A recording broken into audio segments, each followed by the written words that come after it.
यहाँ पर हम बात करें राजस्थान में जनजातियों के आंदोलन। तो राजस्थान में जनजातियों के आंदोलन में बात करें, राजस्थान में स्थानीय सामंतवाद और ब्रिटिश साम्राज्यवाद के मध्य अपवित्र गठबंधन का प्रतिरोध सर्वप्रथम मेर, मीणा और भील जनजातियों ने किया था। मेर विद्रोह की बात करें हम 1818 से 1820 के बीच में होता है। मेरों के द्वारा आबाद क्षेत्र अंग्रेजों के आगमन के पूर्व सीधे तौर पर किसी राजनीतिक सत्ता के नियंत्रण में नहीं था। मेरों के द्वारा आबाद क्षेत्रों के भूभाग जैसे मेवाड़, मारवाड़ और अजमेर के अंतर्गत थे, किंतु मेरों पर इसका राजनीतिक और प्रशासनिक नियंत्रण नहीं था।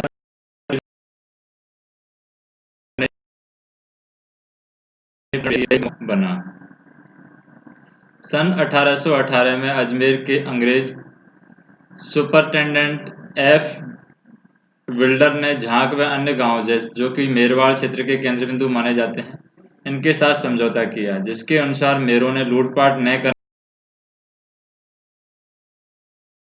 करने की सहमति। किसी साधारण घटना को मेरों के द्वारा उपयुक्त समझौते को तोड़ना सिद्ध करते हुए मेरवाड़ पर आक्रमण कर दिया। उसने नसीराबाद से सैनिक साथ लेकर के मेरों के खिलाफ दंडात्मक अभियान आरंभ किया। मेरों को दंडित किया गया। उन पर नियमित निगरानी रखने के लिए मेरवाड़ क्षेत्र में पुलिस चौकियां स्थापित की गई। इस प्रकार अंग्रेजों के द्वारा मेरों को घेरने की नीति अपनाई गई और अतः प्रतिक्रिया के स्वरूप मेरों ने सन 1820 के आरंभ से ही जगह जगह विद्रोह कर दिया। अपने क्षेत्रों से पुलिस चौकियां व थानों को हटाने का प्रयास किया। नवंबर 1820 में झांक नामक स्थान पर ब्रिटिश पुलिस के हत्याकांड ने अंग्रेजों तथा साथ ही मेवाड़ और मारवाड़ राज्यों को भयभीत कर दिया। यहाँ मेर विद्रोह अत्यंत व्यापक तथा भयानक था। मेरों ने अनेक स्थानों पर अंग्रेजी पुलिस चौकियों को जला दिया तथा सिपाहियों को मार दिया गया। बढ़ते हुए मेर विद्रोह को दबाने के लिए अंग्रेज सेना की 3 बटालियन मेवाड़ मारवाड़ की संयुक्त सेनाओं ने यहाँ पर मेरों पर आक्रमण किया, जिससे भारी जनधन की हानि हुई और ये सेनाएं जनवरी 1821 के अंत तक मेर विद्रोह का दमन करने में सफल रही। 1822 में मेरों ने गठित मेरवाड़ बटालियन ब्यावर मुख्यालय पर स्थापित की गई। लंबे समय तक संपूर्ण मेरवाड़ क्षेत्र ब्रिटिश नियंत्रण में रहा। ब्रिटिश प्रशासन 19वीं सदी के अंत तक कठोर दमनात्मक उपायों का सहारा लेकर मेरवाड़ में शांति स्थापित करने में सफल रहा। और 20वीं सदी की बात करें हम, जैसे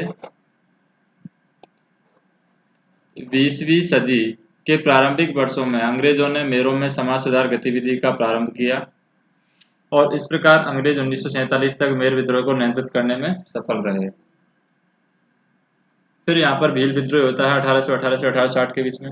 भील मूलतः शांति प्रिय जनजाति रही है। वे अंग्रेजों के आवागमन तक स्वतंत्र जीवन व्यतीत कर रहे थे। 1818 ईस्वी के पश्चात उनके ऊपर स्थापित अर्ध सामंती एवं अर्ध औपनिवेशिक नियंत्रण ने उन्हें विद्रोह के लिए बाध्य किया। 1818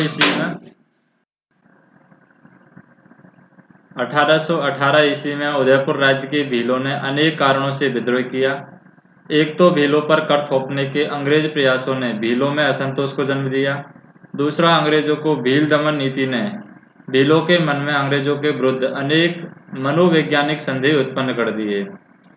तीसरा, ईस्ट इंडिया कंपनी के सहायक संधि के तुरंत पश्चात उदयपुर राज्य का आंतरिक प्रशासन जेम्स टॉड ने अपने हाथों में ले लिया और उसने भीलों पर राज्य का प्रभुत्व स्थापित करने के लिए भीलों को अपने नियंत्रण में लाने का प्रयास किया।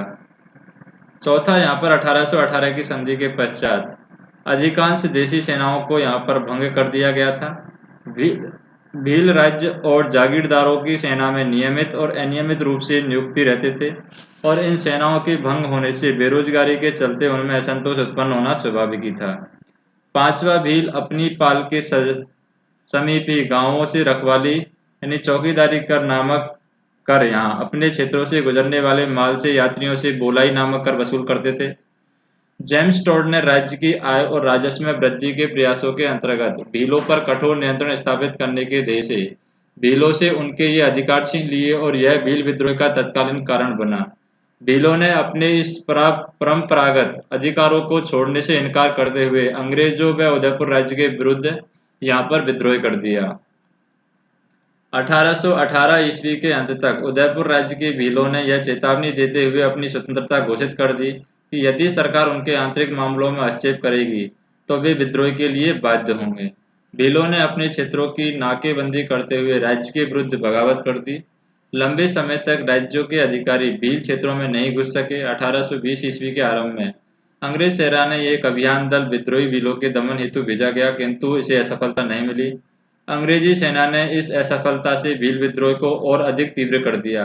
आगे चलकर यहाँ पर जनवरी 1823 ईस्वी में ब्रिटिश व रियासत की संयुक्त सेनाओं ने दिसंबर 1823 ईस्वी तक भील विद्रोह को दबाने में सफलता प्राप्त की।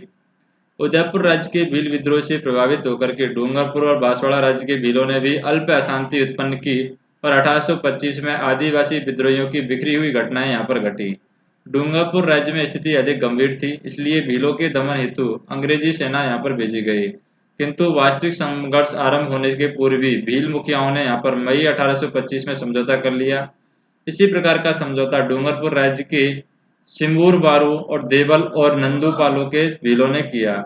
उपरोक्त समझौते के प्रावधान एक पक्षीय थे, किंतु इनके माध्यम से अंग्रेज लंबे समय तक डूंगरपुर राज्य में शांति बनाए रखने में सफल रहे। फिर यहाँ पर बात करें, उदयपुर राज्य के भीलों ने कभी भी इस प्रकार की शर्तें यहाँ पर स्वीकार नहीं की। और अंग्रेजों व उदयपुर की बात करें,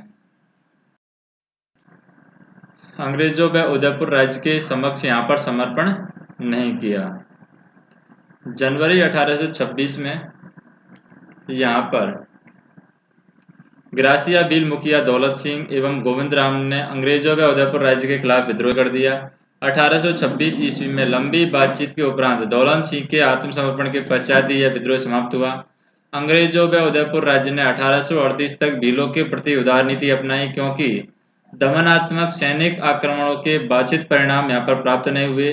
ये छुटपुट भील उपद्रव की घटनाएं जारी रही, किंतु कुल मिलाकर के 1838 तक उदयपुर राज्य में शांति रही।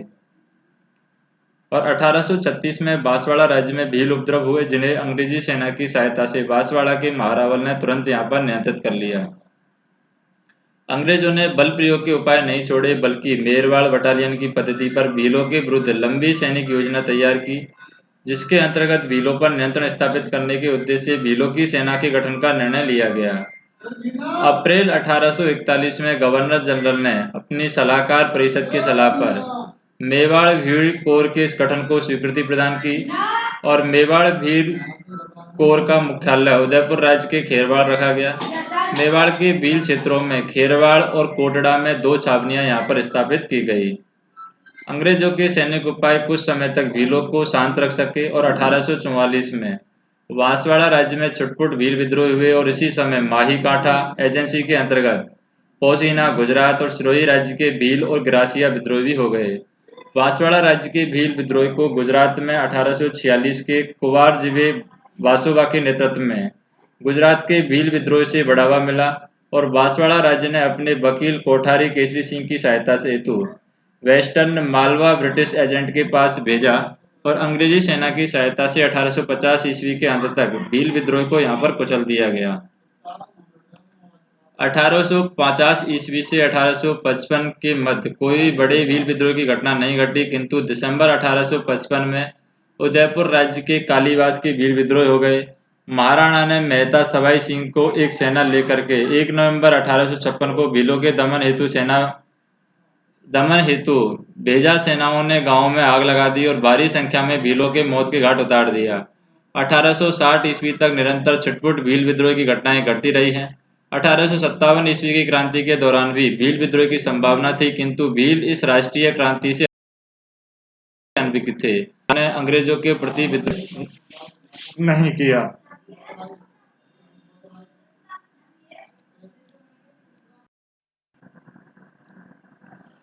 तो यहाँ पर ये अधिकारियों ने यह स्पष्ट मान्यता थी कि जब तक तेजावत को नहीं घेरा जाएगा तब तक आदिवासी आंदोलन शांत नहीं हो सकता। और 3 जून 1929 को ईडर राज्य की पुलिस ने यहाँ पर खेड़ब्रह्म नामक गांव में तेजावत को गिरफ्तार कर लिया और ईडर पुलिस ने उसे उदयपुर राज्य को सौंप दिया। यहाँ उनके विरुद्ध आपराधिक मुकदमा चलाया गया और सन 1936 तक इसमें कोई अंतिम निर्णय नहीं हुआ और तेजावत को यहाँ पर जेल में रखा गया। उन्हें 3 अप्रैल 1936 को जेल से इस शर्त पर रिहा किया गया कि जब वह कोई आंदोलनात्मक कार्य नहीं करेंगे, उदयपुर राज्य की अनुमति के बिना उदयपुर शहर से बाहर नहीं जाएंगे। उदयपुर राज्य ने उनके गुजारे के लिए 30 रुपये प्रति माह का भत्ता स्वीकृत किया और पुनः उन्हें जनवरी 1945 में बंदी बना लिया गया।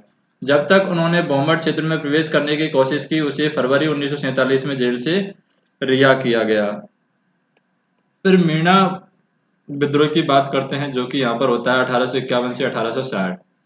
नई भूमि व राजस्व व्यवस्था के प्रति अपना रोष प्रकट करने के लिए 1851 ईस्वी में उदयपुर राज्य के जहाजपुर परगने के मीणाओं ने अंग्रेजों के विरुद्ध विद्रोह कर दिया और इस क्षेत्र की मीणा जाति पर्याप्त रूप से किसी भी राजनीतिक सत्ता से मुक्त थी, केवल महाराणा मेवाड़ की प्रतीकात्मक सत्ता स्वीकार करते थे। कर्नल टॉड ने इसका जीवंत विवरण प्रस्तुत किया है, जो उपयुक्त तथ्य को सिद्ध करता है। ये अंग्रेज नियंत्रण स्थापित कर रहे थे। ब्रिटिश शासित अजमेर प्रांत के समीप स्थित इस मीणा क्षेत्र पर राज्य की सत्ता स्थापित हो सकी है। वास्तव में अंग्रेज आदिवासी समुदायों के प्रति पूर्वाग्रह से ग्रसित थे, इसलिए अंग्रेज इन लोगों के साथ बड़ी कठोरता का व्यवहार करते हैं और 1820 से 21 में अंग्रेजों के द्वारा मेरों के दमन से मीणा समुदाय के लोग भली भांति परिचित थे। अतः जहाजपुर क्षेत्र की मीणा समुदाय और अंग्रेज अधिकारियों के मध्य यहाँ पर विरोध अस्तित्व में आया। और उसके बाद में यहाँ पर जैसे कि मीणा और भीलों के विद्रोह केवल अंग्रेजों के विरुद्ध ही नहीं थे, बल्कि वे संबंधित रियासतों के विरुद्ध भी थे, और जिसके माध्यम से अंग्रेज अपनी नीतियों को कार्यान्वित करवा रहे थे।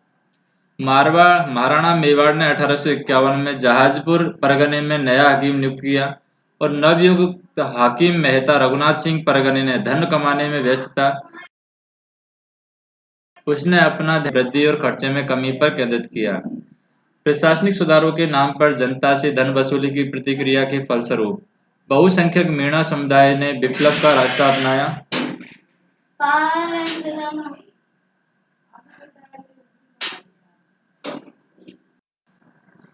यहाँ पर हम देखें जैसे विद्रोही मीणाओं से न केवल राजस्व अधिकारी व सूदखोरों को लूटा, बल्कि समीप स्थित अजमेर मेरवाड़ के अंग्रेजों के प्रांत को भी यहाँ पर धावे मारे। अंग्रेज अधिकारियों की शिकायत के आधार पर महाराणा ने हाकिम का स्थानांतरण कर मेहता अजीत सिंह को विद्रोही मीणाओं के दमन के कठिन कार्यों को पूरा करने के उद्देश्य से हाकिम यहाँ पर नियुक्त किया। वह उदयपुर से एक सेना लेकर रवाना हुआ और उसके साथ ही शाहपुरा, बनेड़ा, बिजोलिया, भैंसरोड और जहाजपुर और मांडलगढ़ के जागीरदारों ने सेनाएं यहाँ पर सम्मिलित की। इनके अतिरिक्त भीम पलटन और एकलिंग पलटन के सिपाही 2 तोपों सहित इस सेना के साथ जोड़े गए। Agent to governor general in राजपूतानों के कहने पर जयपुर, टोंक, बूंदी राज्यों से यानी बूंदी राज्यों ने अपने राज्यों की सीमाओं पर चौकसी पक्की कर दी, और जिससे जहाजपुर के मीणाओं को अन्य राज्यों के मीणाओं के द्वारा सहायता और समर्थन की संभावना को समाप्त कर दिया गया। उदयपुर की सेनाओं ने छोटी लुहारी और बड़ी लुहारी नामक गांवों पर आक्रमण किया, जो मीणा विद्रोह की मुखियाओं के गांव थे।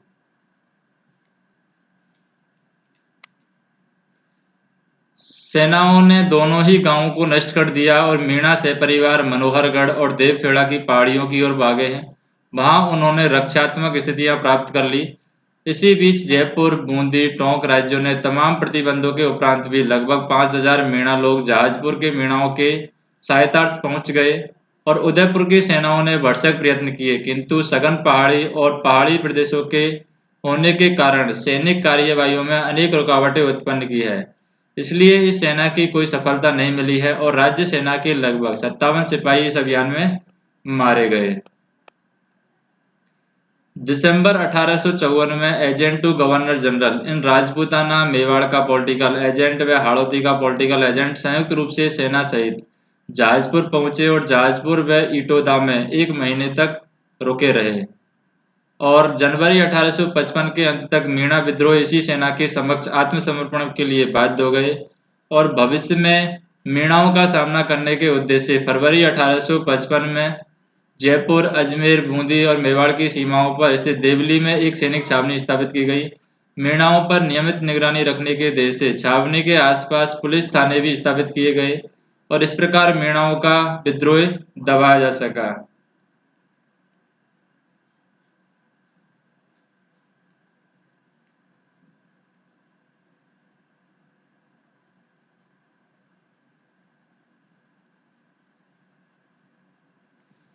फिर यहाँ पर हम देखें